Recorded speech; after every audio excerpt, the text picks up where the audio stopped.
Greetings, everybody. Happy Saturday. Let's see. What's this say?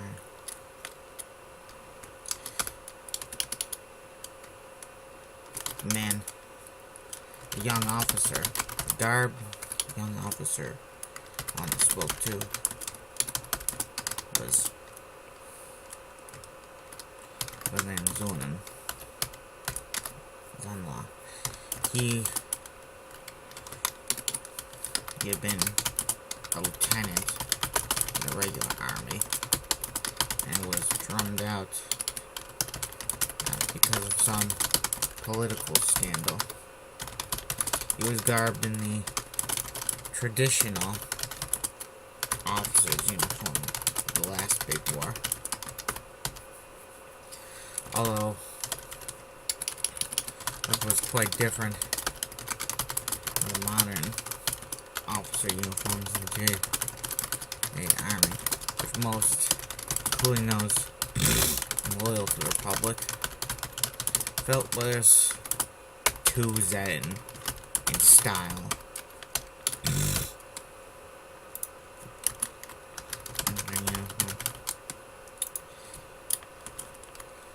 Zunla looked like he had stepped through a time portal, coming over through from the last days of the last war.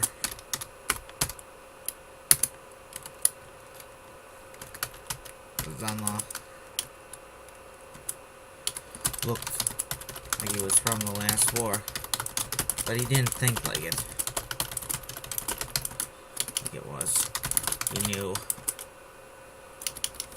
he was a realistic man who had been given some rather unrealistic tasks. The superiors wanted him to take that high school and seize the VIPs within. Something they could have done. They were allowed to hit with something heavier infantry.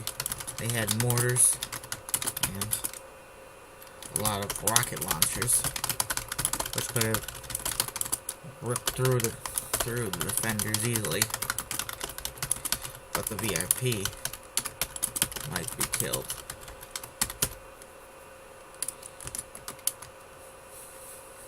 When the moon approached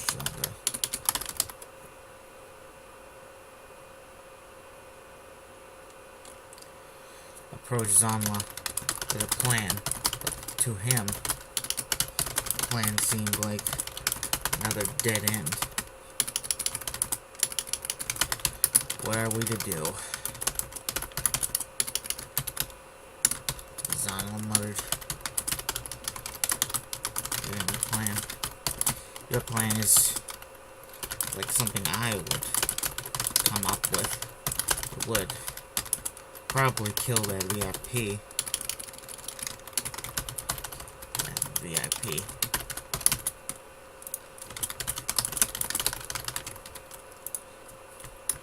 No, the VIP won't be slain.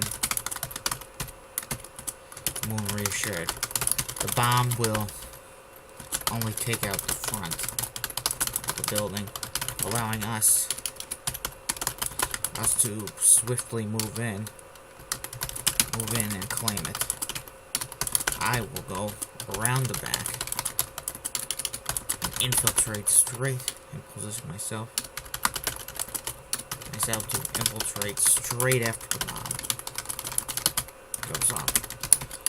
Couldn't you get in without this rather daring distraction? Want this dramatic distraction? Zunla asked. Yes, probably. Moon admitted. Her name is Lunda. Lunda is what she goes by. Yeah, probably. I am very skilled in infiltration. However,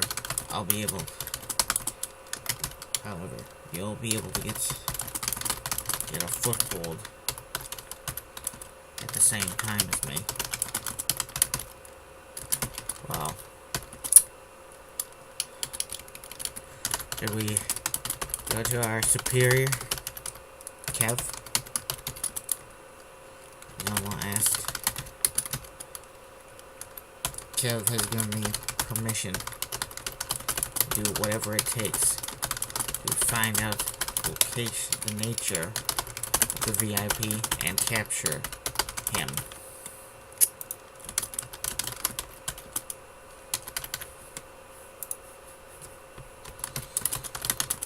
Wanda replied.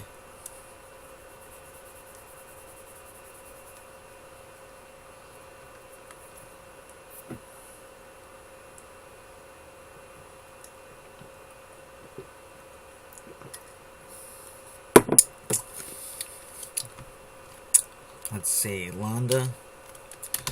That includes authorizing the use of explosions. What are explosions, he asked. They're things that make a big boom, and then there's fire, and things fall up to pieces. Let's see. I will confirm this. Confirm this myself. Zomo vowed. And if you're telling the truth, you can have whatever you need to make it happen. Right. Wanda replied. Within a few minutes, Wanda had her permission, but she had moved earlier. Wait on it. Already moving in. Again, collecting what she needed.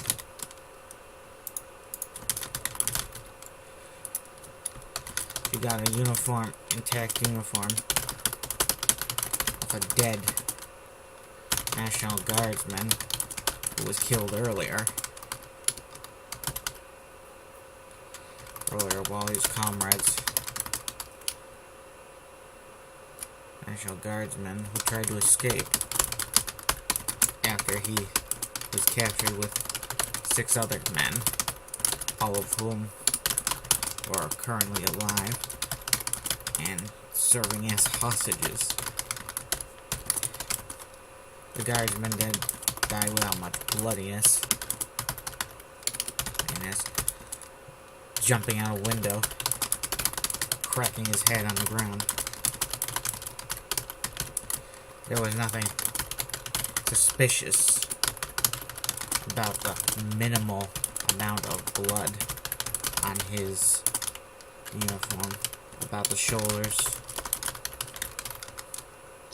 area.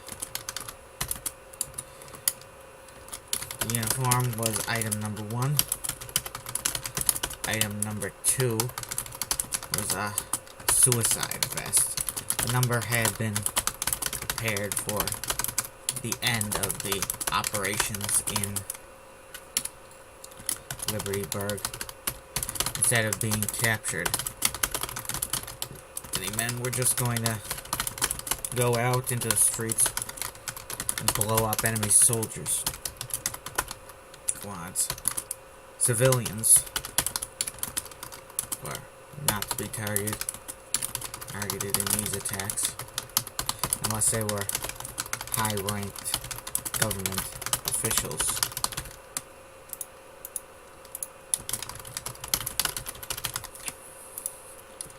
A suicide vest already prepared and prepared for use by somebody, and Wanda commandeered it. Going to give your life for the Empire? One of the engineers asked nonchalantly, almost like Wanda was doing something mundane as going to a library to pick up a book for someone. Not I. At least not this way.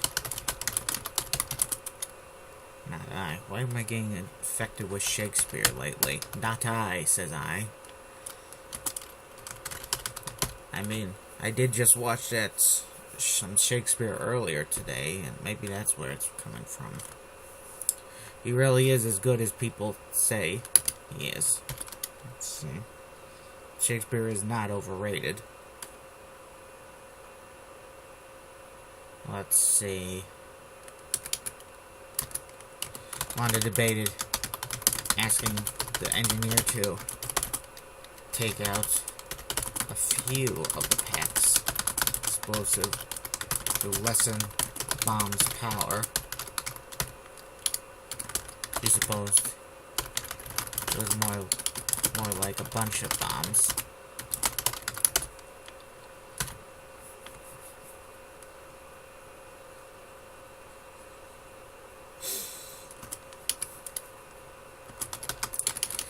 Then she changed her mind and went the other way, asking several more bomb packs of explosives to be put into the vest, which the engineer did so. Making the vest look a bit fatter before fat man's going to go boom real big, the engineer said.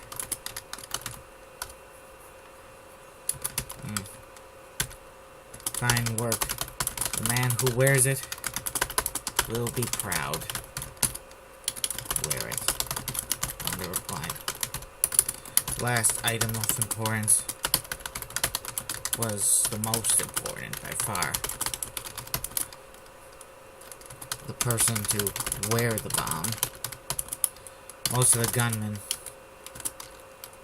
gunmen alive in the area were Jade, and thus Asian. They did not look, unless they were in shadow and masked. No one would mistake them for white men. Fortunately for Londa, a Jade suicide bomber would, even in a National Guard uniform, would have been shot dead long before reaching his objective. So Londa needed a white man.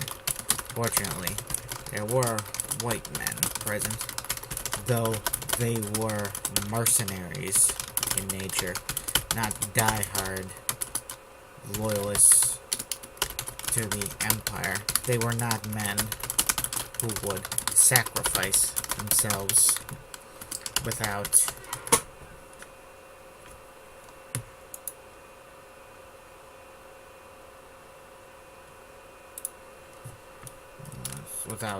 good cause. Even the craziest of them would likely never kill himself. As all hope was lost.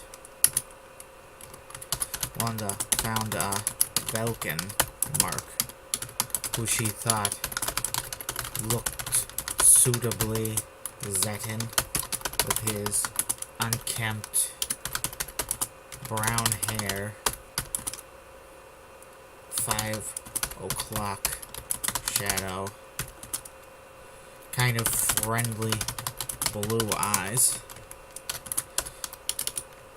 He also looked the right size for both the bomb and the uniform. Vest and the uniform. Wanda approached him and found him at a window, shooting across the way at the school. He surrendered. She asked him to come with her, and he complied, realizing that she was a jade bigwig. What do you need of me, ma'am? The Vedalken asked when they were down in the basement. The basement of their building. We need to change things up, Wanda said. Replied. Infantry assaults are not going to cut it. We need new. I understand, the Vedalken replied. What do you propose? I propose we strike at the decadent capitalists now, while they're still weak after fighting in Vietnam.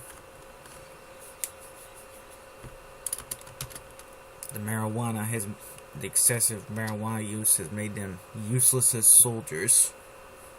Let's see. I'll be frank. I need you to bomb the entrance for me. You will go, Wanda said. You will go in disguised as a Zetan, and when you're close enough, when you're inside, detonate the bomb. Velgan.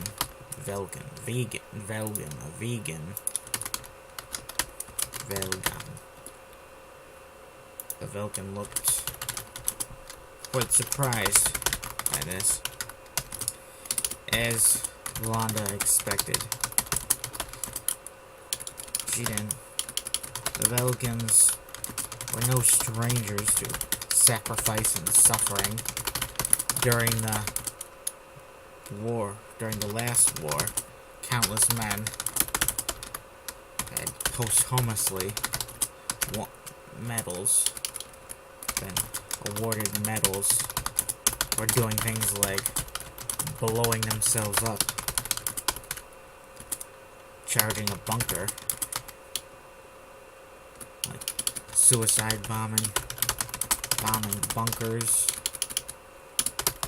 blocking MG nests with their bodies, detonating a satchel charge after rolling under a tank, had been posthumously awarded. I wonder why the hell this name is posthumously. I used to say it was posthumously, like they died an amusing death. I don't know. That was from Moonraker. You prevent me from planning an amusing death for you, Mr. Bund.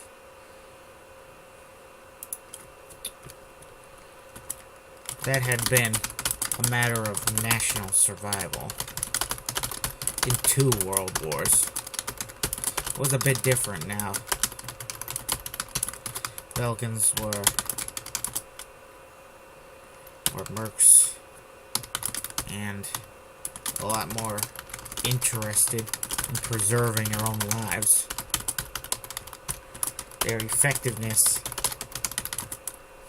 in wars had apparently diminished quite a bit as a result of this newfound desire to avoid a bloody, meaningless death, to actually survive a war.